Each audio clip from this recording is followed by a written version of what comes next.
मध्य प्रदेश में लोकसभा चुनाव के नतीजों के बाद अब कांग्रेस पार्टी इस करारी हार की वजह ढूंढने निकली है।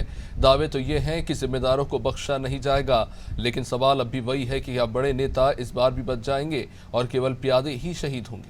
इधर बीजेपी अगले 1 साल के लिए अपना एजेंडा तय करने में जुटी है। देखिए रिपोर्ट। कुछ एक सीटों पर होने वाली उपचुनाव को छोड़ दे तो मध्य प्रदेश में फिलहाल अब कोई बड़ा चुनाव नहीं होना है, लेकिन पिछले चुनावों के नतीजों पर पोस्टमार्टम जरूर शुरू हो रहा है।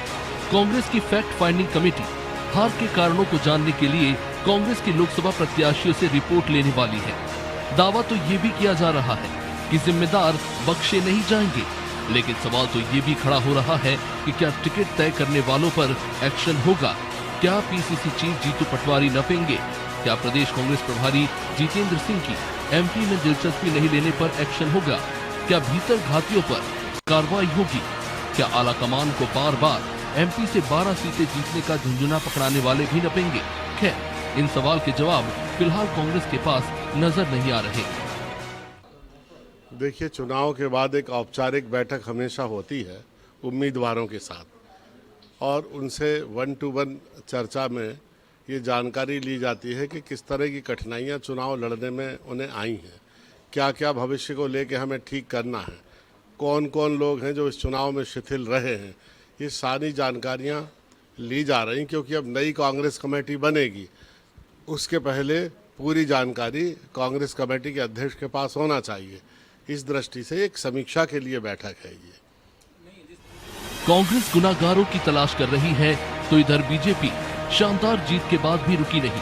बीजेपी कार्य समिति की बैठक के साथ साल भर के एजेंडे पर उतरने वाली है, क्योंकि बीजेपी न सिर्फ बड़ी चुनावों के लिए साल भर तैयारी करती है, बल्कि सहकारिता और निकाय चुनाव में भी बीजेपी उसी शिद्दत से चुनाव लड़ती है। फिलहाल बीजेपी कार्य समिति की बैठक में संगठन को मजबूत करने के लिए बड़े कार्यक्रम तय कर रही है। दिल्ली से एमपी तक तमाम पावर सेंटर्स के बीच समन्वय बनाने की बड़ी प्लानिंग के साथ बीजेपी जुटने वाली है। न सिर्फ पावर सेंटर बल्कि बीजेपी एक बार फिर सदस्यता अभियान की शुरुआत करने वाली है। वहीं कांग्रेस पार्टी में यह जो बैठक बुलाई गई है वह जीतू पटवारी जी की विदाई की पटकथा है। स्वाभाविक तौर पर मध्य प्रदेश में कांग्रेस का 29-0 से सफाया हुआ।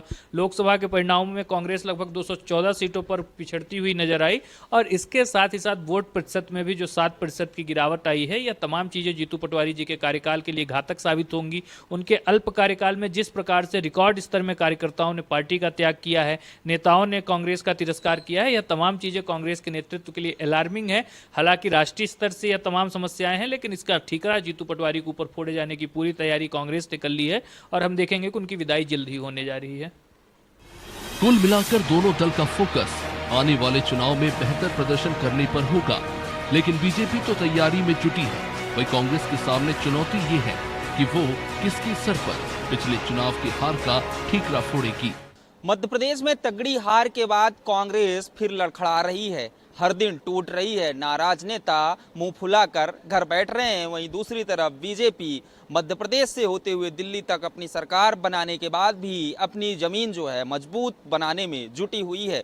तो वहीं कांग्रेस के पास अब मजबूत करना, कांग्रेस को फिर से खड़ा करने के लिए दिल्ली हाई कमान के सामने एक बड़ी चुनौती है। तो वहीं दूसरी तरफ बीजेपी के लिए भी दिल्ली से लेकर के भोपाल तक जो पावर सेंटर है उसमें समन्वय और तालमेल बिठाना भी एक बड़ी चुनौती बन गई है। कैमरा पर्सन रेहान के साथ दुर्गेश गुलशन यादव, अनादि टीवी, भोपाल।